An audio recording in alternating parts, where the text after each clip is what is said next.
little while back, I had this student who was very driven. At least the words out of his mouth were like, I'm going to be a professional musician. I'm going to master this thing. I'm going to work as a musician.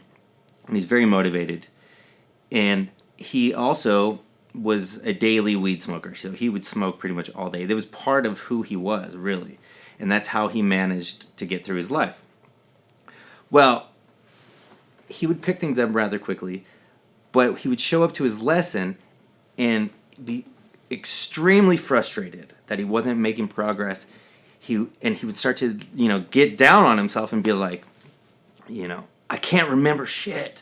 And he would start to get mad, and he kept talking about how he can't remember anything, or how, he just isn't getting it, and this frustration would consume him. And so I just started talking to him a little bit, and there was times when he would play beautifully and get through a song, and then other times where he'd been working on learning the lyrics and learning the song for 2 weeks, and he would come in and not be able to get through the whole thing. Now, mindset makes a big difference. Just how you're feeling can make a difference on how you're playing. If you're feeling nervous or you're just uncomfortable, of course that's going to make an impact on your ability to perform it, to remember stuff. But I said, hey man, I got a challenge for you. What if you, instead of smoking weed before you practiced, you smoked after? So he had this commitment. He was I told him, you got to practice at least 2 hours a day to get to where you want to go. What if you smoked weed after you practice? He said, okay, I'll try it. I said, I'll tell you why in a second. My theory is based on something not even about weed and not even about drugs.